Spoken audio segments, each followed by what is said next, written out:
Habíamos hablado un poco sobre los casos horribles sucedidos en Latinoamérica. Gracias a la opinión popular, seguiremos tratando estos temas a profundidad y demostrando que aún hay muchas cosas oscuras que quizás preferimos no ver. Soy la caja encontrada. Comenzamos. Colombia, finales de los años 90. Un descubrimiento macabro en una zona rural del Valle del Cauca desata una de las investigaciones criminales más extensas de la historia latinoamericana. Los cuerpos de varios niños aparecen en fosas comunes dispersas. La evidencia forense revela un patrón perturbador. Las víctimas comparten características similares, todas son menores de edad, predominantemente niños en situación de vulnerabilidad. Luis Alfredo Garavito, nacido en 1957 en Génova, Quindío, creció en un entorno familiar disfuncional marcado por abusos físicos y psicológicos severos. Según testimonios recopilados durante la investigación, Garavito sufrió maltratos constantes por parte de su padre, experiencias que los expertos posteriormente vincularon con el desarrollo de sus tendencias violentas. Su modus operandi era meticuloso. Garavito se desplazaba por diferentes regiones de Colombia, adoptando identidades falsas como comerciante, monje, discapacitado o representante de organizaciones benéficas. Esta capacidad para cambiar de apariencia le permitió ganarse la confianza de menores en situación de calle o trabajadores informales. Las investigaciones revelaron que Garavito atraía a sus víctimas con promesas de trabajo o comida. Una vez aislados en zonas rurales, los sometía a torturas, abusos sexuales y finalmente los asesinaba con armas blancas. Los análisis forenses revelaron que practicaba rituales específicos, incluyendo mutilaciones y marcas características en los cuerpos. El punto de inflexión llegó en 1997, cuando la policía comenzó a conectar múltiples desapariciones de menores a lo largo del territorio nacional. Un cuaderno encontrado cerca de una escena del crimen contenía notas detalladas que eventualmente se atribuyeron a Garavito, proporcionando pistas cruciales para su captura. En abril de 1999, Garavito fue detenido en Villavicencio por un intento de abuso a un menor. Durante los interrogatorios, los investigadores notaron coincidencias con los crímenes sin resolver. Confrontado con la evidencia acumulada, Garavito confesó. La magnitud de sus crímenes conmocionó al país entero. Durante su confesión, proporcionó información detallada sobre la ubicación de numerosas víctimas no identificadas previamente. Los equipos forenses desenterraron restos en 59 municipios colombianos distintos. Garavito fue declarado culpable de 138 homicidios, aunque las estimaciones de investigadores y psicólogos forenses sugieren que el número real podría superar los 200 casos. El sistema judicial colombiano lo condenó inicialmente a 1.853 años de prisión, aunque debido a las limitaciones legales del país, la pena máxima efectiva fue de 40 años. El caso Garavito provocó una reforma significativa en el Código Penal colombiano y en los protocolos de investigación de desapariciones de menores. Se implementaron sistemas de alerta temprana y se reforzaron los mecanismos de protección infantil. Los estudios psicológicos realizados durante su encarcelamiento revelaron un perfil complejo. Garavito mostraba rasgos de personalidad antisocial, narcisismo patológico y sadismo sexual, pero mantenía periodos de lucidez y aparente remordimiento que desconcertaron a los especialistas. Este caso permanece como uno de los ejemplos más extremos de criminalidad serial en la historia moderna, y continúa siendo objeto de estudio para comprender los factores que pueden llevar a un individuo a cometer actos de violencia tan extrema. Valencia, noviembre de 1992. Tres adolescentes de la localidad de Alcácer, Miriam García Iborra, Antonia Toñi Gómez Rodríguez y Desiree Hernández Folch, de 14 y 15 años, desaparecen sin dejar rastro cuando se dirigían a una discoteca cercana. Lo que comenzó como una noche de diversión se transformaría en uno de los crímenes más impactantes de la historia reciente española. La búsqueda se extiende durante 75 días de incertidumbre. Voluntarios, familiares y fuerzas de seguridad rastrean la zona sin resultados. La desaparición de las tres jóvenes acapara los medios de comunicación nacionales, convirtiendo el caso en un fenómeno mediático sin precedentes. El 27 de enero de 1993, dos apicultores descubren restos humanos en un paraje conocido como La Romana, en el término municipal de Tous, a unos 40 kilómetros de Valencia. La excavación posterior confirma lo peor, son los cuerpos de las 3 adolescentes. Los análisis forenses revelan que fueron secuestradas, torturadas, violadas y finalmente asesinadas. La brutalidad de los hechos conmociona a la sociedad española. Los informes forenses, dirigidos por el doctor Fernando Verdú, documentan múltiples lesiones y evidencias de torturas prolongadas. Las autopsias indican que las jóvenes permanecieron con vida durante horas mientras eran sometidas a violencia extrema. La investigación policial señala a Antonio Anglés y Miguel Ricard como responsables. Ambos tenían antecedentes por delitos violentos. Ricard es detenido el 28 de enero de 1993, mientras que Anglés logra escapar en circunstancias controvertidas, iniciando una fuga que lo convertiría en uno de los criminales más buscados internacionalmente. Durante los interrogatorios, Ricard ofrece versiones contradictorias, inicialmente confesando su participación para luego retractarse alegando coacción policial. A pesar de sus negativas posteriores, las pruebas físicas lo vinculan directamente con el escenario del crimen. En septiembre de 1997, la Audiencia Provincial de Valencia condena a Miguel Ricard a 170 años de prisión. Antonio Anglés permanece en la lista de fugitivos más buscados por Interpol, con hipótesis que van desde su muerte durante la huida hasta su nueva identidad en algún punto del planeta. El caso Alcácer transformó profundamente la percepción de seguridad en la sociedad española. Los padres comenzaron a limitar la libertad de movimiento de sus hijos adolescentes y se desarrollaron protocolos de actuación más efectivos para la búsqueda de personas desaparecidas. La cobertura mediática del caso generó intenso debate ético. Programas de televisión como el dirigido por Nieves Herrero fueron criticados por su sensacionalismo y por la explotación del dolor de las familias. El tratamiento informativo del caso provocó una reflexión sobre los límites del periodismo frente a sucesos traumáticos. Teorías alternativas surgieron cuestionando la investigación oficial.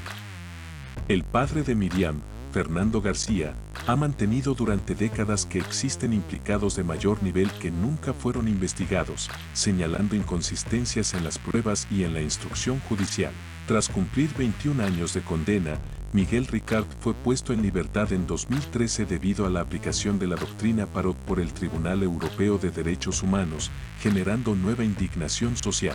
El caso Alcácer permanece en la memoria colectiva española como símbolo de una inocencia perdida. Un punto de inflexión que marcó un antes y un después en la percepción de la violencia y en el tratamiento mediático del crimen en España. Buenos Aires, década de 1980. Una familia de apariencia respetable oculta una de las organizaciones criminales más insólitas de la historia argentina. Los Puccio, residentes de San Isidro, un barrio acomodado del norte bonaerense, se convirtieron en protagonistas de una serie de secuestros extorsivos que desafiaron la percepción de seguridad en los primeros años de democracia. Arquímedes Puccio, exagente de inteligencia durante la dictadura militar, lideró esta banda familiar especializada en secuestros selectivos. Su experiencia en operaciones clandestinas y sus conexiones con antiguos miembros de grupos paramilitares le proporcionaron las herramientas necesarias para ejecutar crímenes meticulosamente planificados. El modus operandi del clan era sofisticado. Seleccionaban víctimas de alto poder adquisitivo, generalmente conocidos del entorno familiar, facilitando así el acceso y reduciendo sospechas. Ricardo Manoukian, amigo cercano de Alejandro Puccio, hijo mayor y jugador de rugby del prestigioso Club Casi, fue la primera víctima en 1982. Tras cobrar un rescate de $250,000, Manoukian fue asesinado. Lo más perturbador del caso era la normalidad aparente de la vida familiar. Mientras mantenían secuestrados a sus víctimas en el sótano de la vivienda familiar en la calle Martín y Omar, la rutina cotidiana continuaba en los pisos superiores. Inés, la esposa de Arquímedes, preparaba comidas familiares mientras abajo alguien permanecía cautivo. Los hijos asistían a sus actividades regulares, Alejandro jugaba rugby, Silvia trabajaba como maestra y Daniel continuaba sus estudios. Entre 1982 y 1985, el clan secuestró a Eduardo Aulet, Emilio Naum y Nélida Bollini de Prado. Solo Aulet sobrevivió, aunque con graves secuelas psicológicas.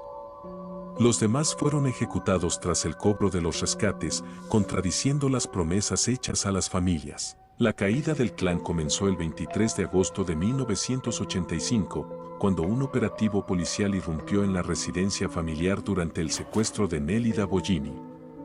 Los investigadores encontraron a la mujer cautiva en condiciones infrahumanas. La evidencia era irrefutable: documentos sobre los secuestros previos, armas y objetos personales de las víctimas fueron hallados en la vivienda. El juicio reveló la complejidad de los roles familiares. Arquímedes fue identificado como el cerebro operativo. Alejandro participaba activamente en los secuestros, aprovechando sus conexiones sociales. Daniel colaboraba en menor medida, mientras Silvia y Guillermo, los hijos menores, mantuvieron un papel más ambiguo. Epifanía, la hija mayor que vivía separada de la familia, no fue vinculada a los crímenes. Arquímedes Puccio fue condenado a prisión perpetua. Alejandro recibió una condena similar, pero se suicidó en 1987 durante una salida transitoria. Daniel escapó a Brasil, donde fue capturado años después. Epifanía fue absuelta, mientras que Inés y Guillermo recibieron condenas menores. El caso provocó un profundo impacto en la sociedad argentina. Representaba la continuidad de métodos represivos de la dictadura en democracia y evidenciaba cómo las estructuras del terrorismo de Estado podían reconvertirse en criminalidad común. Estudios psicológicos posteriores analizaron la dinámica familiar del clan, destacando el liderazgo autoritario de Arquímedes y la compleja red de lealtades, miedo y complicidad que mantuvo unida a la familia durante su actividad criminal. El caso del clan Puccio permanece como un inquietante ejemplo de cómo la violencia puede normalizarse dentro de un entorno familiar, difuminando las fronteras entre la vida cotidiana y la criminalidad organizada. Ciudad de México, entre 1998 y 2006. Una serie de homicidios de mujeres ancianas desconcierta a las autoridades capitalinas. Las víctimas, mayoritariamente mujeres de entre 60 y 92 años, aparecen asesinadas en sus propios domicilios, sin signos de entrada forzada, lo que sugiere que conocían a su agresor o le habían permitido voluntariamente el acceso a sus hogares. El perfil criminológico revela un patrón consistente: las víctimas son golpeadas y posteriormente asfixiadas con objetos domésticos como medias, cordones telefónicos o trozos de ropa. Tras el asesinato, sus hogares son meticulosamente registrados y objetos de valor, principalmente religiosos y decorativos, son sustraídos, aunque no siempre los objetos más valiosos. La Procuraduría General de Justicia del Distrito Federal inicialmente subestima la conexión entre los casos. Durante años, cada asesinato es investigado de manera aislada, impidiendo establecer patrones que hubieran acelerado la captura del responsable. Los medios de comunicación comienzan a denominar al criminal como la mataviejitas, término que eventualmente es adoptado por la población y las autoridades. Un punto de inflexión ocurre en 2005 cuando la presión mediática obliga a las autoridades a reconocer la existencia de un asesino serial. Los investigadores reexaminan más de 40 homicidios de mujeres ancianas durante la última década, estableciendo similitudes en al menos 32 casos. Contrario a los perfiles típicos de asesinos seriales y a las teorías iniciales de los investigadores, el perpetrador no es un hombre, sino una mujer, Juana Barraza Samperio, una exluchadora profesional conocida en el cuadrilátero como la Dama del Silencio. Su complexión física robusta, producto de su carrera deportiva, le proporcionaba la fuerza necesaria para someter a sus víctimas. El 25 de enero de 2006, Barraza es detenida tras asesinar a Ana María de los Reyes Alfaro, de 82 años, en la colonia Moctezuma de Ciudad de México. Un testigo la ve salir del domicilio y alerta a las autoridades, quienes la capturan con objetos pertenecientes a la víctima. Durante los interrogatorios, las autoridades descubren la metodología de Barraza: se presentaba en los domicilios de ancianas solitarias haciéndose pasar por enfermera o trabajadora social, ofreciendo servicios de asistencia gubernamental. Una vez dentro, ganaba la confianza de las víctimas antes de atacarlas. Los estudios psicológicos realizados tras su detención revelan un pasado traumático. Hija de una madre alcohólica que presuntamente la regaló por una cerveza cuando era niña, Barraza sufrió abusos durante su infancia. Los especialistas señalan que desarrolló un intenso odio hacia las mujeres mayores, posiblemente como proyección de los sentimientos hacia su propia madre. El juicio contra Juana Barraza comienza en 2008, donde se presentan pruebas de ADN, testimonios y evidencia física que la vinculan directamente con múltiples homicidios. Es condenada a 759 años de prisión por 16 asesinatos comprobados y múltiples robos, aunque las investigaciones sugieren que el número real de víctimas podría ser significativamente mayor. El caso de la Mataviejitas expuso graves deficiencias en el sistema de seguridad mexicano, la falta de coordinación entre distintas jurisdicciones policiales, la ausencia de bases de datos unificadas de criminales y la tendencia a desestimar crímenes contra adultos mayores como muertes naturales sin investigación exhaustiva. Este caso modificó los protocolos de atención a adultos mayores en México, estableciendo programas de verificación para trabajadores sociales y personal sanitario que visita domicilios, además de campañas de concientización sobre la vulnerabilidad de los ancianos que viven en soledad. Ciudad de México, octubre de 2007. Un macabro descubrimiento en un departamento de la colonia Guerrero conmociona a la sociedad mexicana. Dentro de una maleta, los restos desmembrados de Alejandra Galeana, una mujer de 32 años reportada como desaparecida días antes por su familia. José Luis Calva Cepeda, de 40 años, es detenido en su apartamento cuando intentaba escapar por una ventana. Lo que los agentes encuentran en el interior supera cualquier escenario imaginable: extremidades humanas en proceso de cocción, carne en el refrigerador, restos óseos, un sartén con grasa humana y un plato con carne preparada para ser consumida. El registro exhaustivo del pequeño departamento revela un escenario perturbador. En un estante, los oficiales descubren un manuscrito titulado Instintos caníbales o 12 días, una novela inconclusa que narra en primera persona experiencias antropofágicas. Junto al manuscrito, libros sobre canibalismo, anatomía y rituales satánicos completan una biblioteca personal inquietante. La investigación posterior conecta a Calva con la desaparición de al menos 2 mujeres más. Los restos de Alejandra Galeana son identificados mediante pruebas de ADN, mientras continúa la búsqueda de evidencias relacionadas con las desapariciones de Verónica Martínez Casas y Ana María de los Reyes Alfaro. El perfil psicológico de Calva Cepeda revela una infancia traumática. Abandonado por su padre y criado por una madre con problemas de alcoholismo, sufrió abusos físicos y psicológicos durante su niñez. Según testimonios de vecinos y conocidos, Calva se presentaba como escritor y poeta, mostrando una personalidad dual que alternaba entre la amabilidad y arrebatos violentos. Los reportes forenses indican que Calva no solo asesinaba a sus víctimas, sino que realizaba rituales meticulosos de desmembramiento. Los cortes en los cuerpos mostraban precisión casi quirúrgica, indicando un conocimiento autodidacta de anatomía. Más perturbador aún fue el hallazgo de marcas de mordeduras humanas en algunos de los restos, confirmando las prácticas antropofágicas. El caso adquirió notoriedad internacional al revelarse las similitudes con el personaje ficticio Hannibal Lecter. Como el personaje de las novelas de Thomas Harris, Calva mezclaba sus inclinaciones caníbales con aspiraciones artísticas y literarias. Su manuscrito inconcluso, escrito con sorprendente calidad literaria según los expertos, detallaba fantasías que luego materializó con sus víctimas. La investigación estableció que Calva atraía a sus víctimas mediante relaciones sentimentales.